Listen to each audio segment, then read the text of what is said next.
be talking about the temptation of Jesus in Matthew chapter 4.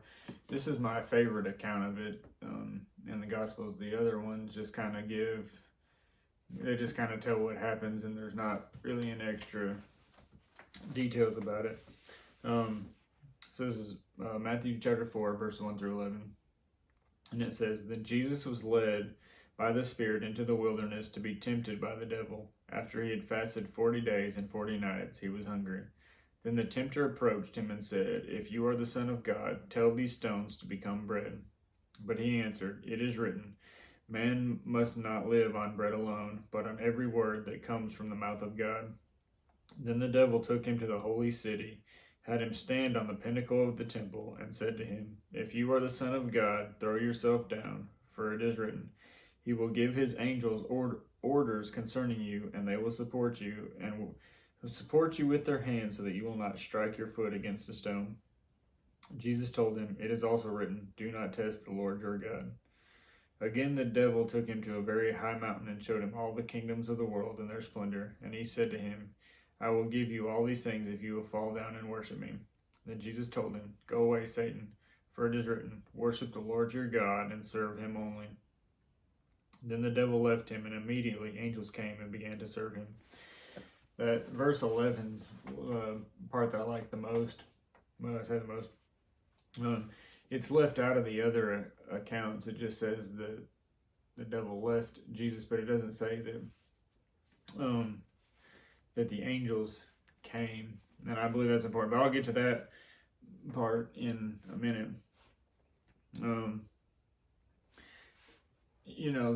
The first temptation where Satan comes and says, Turn these stones into bread. It wasn't the fact of turning stones to bread that was a sin. It was getting Jesus to do things in his own power outside of God's purpose and plan. And that's how Satan comes to us. Just do this, do that. It'll make you look better, it'll make you feel better, it'll make the stories you'll be able to tell people about, I turn stones to bread, you puff yourself up, brag on yourself, that sort of thing.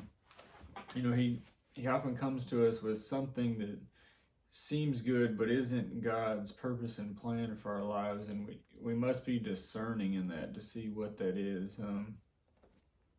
And then he takes him up to the temple and says God won't let you fall. And so many times that's where our Satan comes in and says, he'll even tell us the truth that God loves you so much. He wouldn't let you.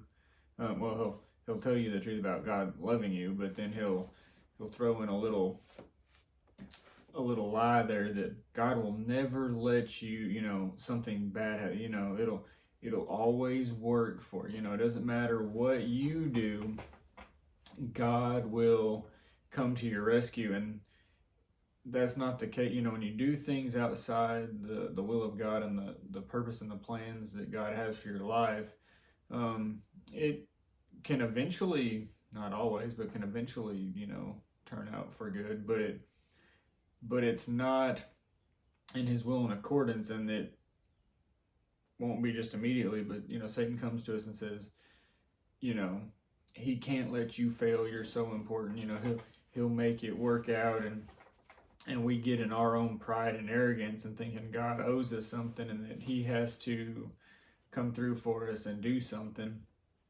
And then the third one is he takes him up to the kingdoms. And it's true that the kingdoms of the earth are the inheritance of Jesus. But he'll do similar things to us where he'll say, what you've really been praying for, what this, that, or the other, or, a house or a car or a spouse or whatever. I can increase your business. I can get you the job promotion. You just have to step outside of the will of God, the purpose and the plan of God. You just do things my way. Don't worship Jesus, and they can all be yours. But when we do things that way, it will never work out. It may, because Satan has this way that he can get things to work for a time, but eventually the bill comes due and it won't work out, and things will come crashing down, and we look back and we see that we wrecked our lives. And so I just think these are powerful, just to remember to not throw away our lives for things. Like we talked about Esau, that he was doing what he was called to do, and then just quit because he was hungry. And Satan tempts Jesus first thing with food. You're hungry. Give in a little bit. Do this. And then the part about this story that I like the most is it says when Satan left, angels immediately came to Jesus to serve him.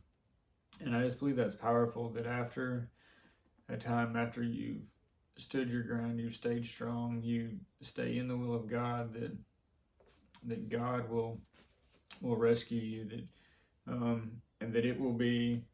I don't believe the angels came and turned stones to bread for Jesus. I believe he got a feast, and I believe that after a time that God will give you everything and more than what you have been praying for, that you can, as Ephesians 3:20 says, everything, more than you can hope, imagine, or pray for. And so I just encourage you with this, and I just have to hang on to it myself a lot of days. And so I hope this will give you some encouragement and something to hang on to, and that it will help you arise and be all that you have dreamed.